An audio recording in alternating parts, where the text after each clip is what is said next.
Hello friends, now to solve this expression we use the BODMAS rule which dictates the order of operation.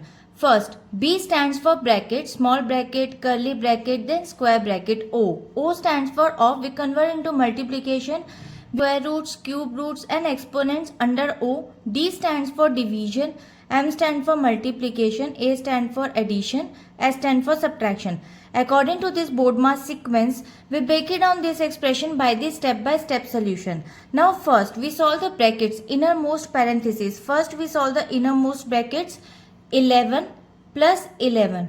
Now equals to 22. According to the BODMAS, in first step, we always clear the parentheses first. So now the expression becomes 11 square minus square bracket 11 multiplied by 22 divided by 11 square bracket of n plus 11 square.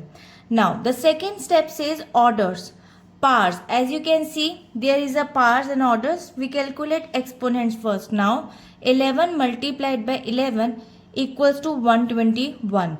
According to this step 2, orders refers to powers and roots which comes after the brackets.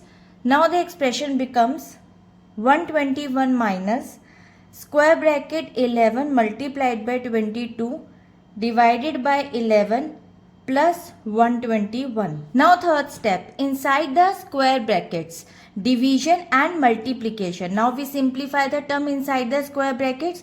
We follow the order of division then multiplication. Now 22 divided by 11 equals to 2. And then after we multiply 11 multiplied by 2 equals to 22. So now according to this step we must completely resolve the contents of the square bracket. We can add the values first. 121 plus 121 equals to 242 and after we subtract the values 242 minus 22 equals to 220. So 220 is the final answer and according to this step 4, addition and subtraction are the final step in the BODMAS sequence. BODMAS, according to this expression, the simplified result of this expression is 220 and I hope it is clear. We'll meet in the next video. Bye-bye.